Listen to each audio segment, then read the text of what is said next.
This is a quick little video that we want to do to show you how we start a fire in our wood stove. So the process basically starts by emptying the ashes out that may have been collected before.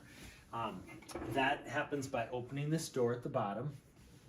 We pull out an ash right here and then we dump it out. I've already emptied this, so pop it back in.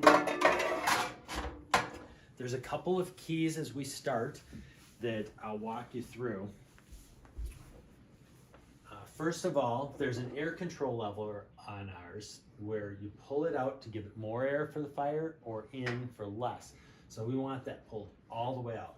And then on the back of our wood stove is a lever to flip the catalytic converter on or off. And we want that in the up position, which is skipping the catalytic converter, giving it straight access. As it burns, the smoke will go right up the flue. And you don't want to use the catalytic converter until the heat gets up to the right temperature for it to operate. And there's a little thermostat in the back, and I'll show you that in a different video. So the first step is to set paper in the bottom. So we're gonna wrap up a few pieces of paper. I open the door and you just pull on this and it opens easily. And we want probably 5 or 6 pieces of paper. I pre-wrapped a few so that they're ready to go. And then on top of that, we're gonna add kindling.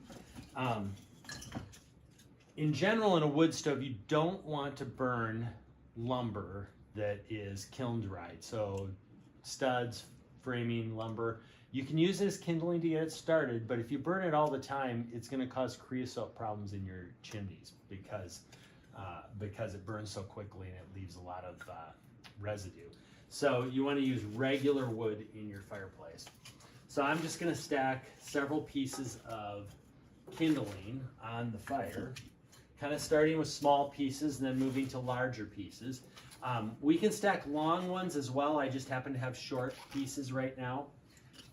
And what I found is that our wood stove starts easier than a fire does outside.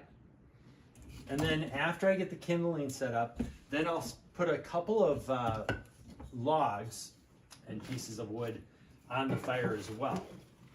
And I like to stack it toward the back. Some people think it starts easier if you stack it to the front of the firebox.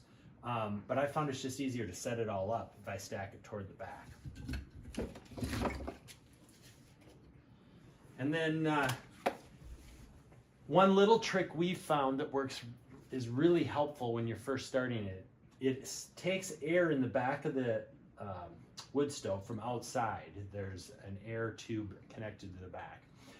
But if we open up the ash pan, and just crack it a little, it gives it a little extra air as it's starting, and it just makes it easier. So I'll start the paper in a couple of places.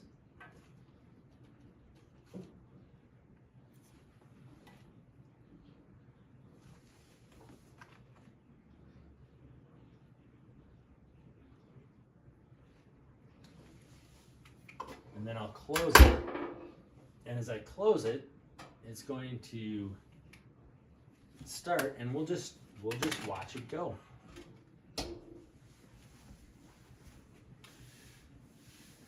And it takes it a little while to go, but since it's got a good airflow from underneath, it's designed so that the air comes from right under the fire and it gets oxygen easily. It doesn't usually take it long to get started. And once it gets going, you'll first see the smoke kind of flowing in the box. But as the flames start to heat up and the air starts moving more, we'll get a better draft, and it'll draw it right up the chimney and start burning efficiently.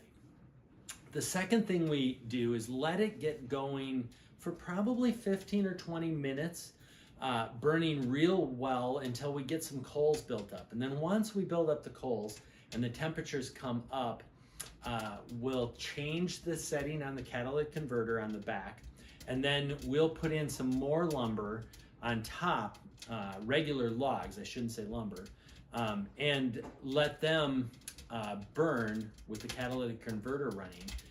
And they'll burn a little slower. In the process of burning, one of the things that's interesting as you get to learn and understand your wood stove is that it burns best after you get it running with lots of coals and less flame. And you do that by having a good hotbed of coals, setting logs on top, and just keeping the airflow minimal, because the heat from those coals will turn the new logs into charcoal. And they become charcoal, and then they actually burn hotter and a little more efficiently, and you're gonna get more of that heat out of them. So we'll just let this run for a while, and as it heats up, we'll come back and I'll show you what it looks like with some coals.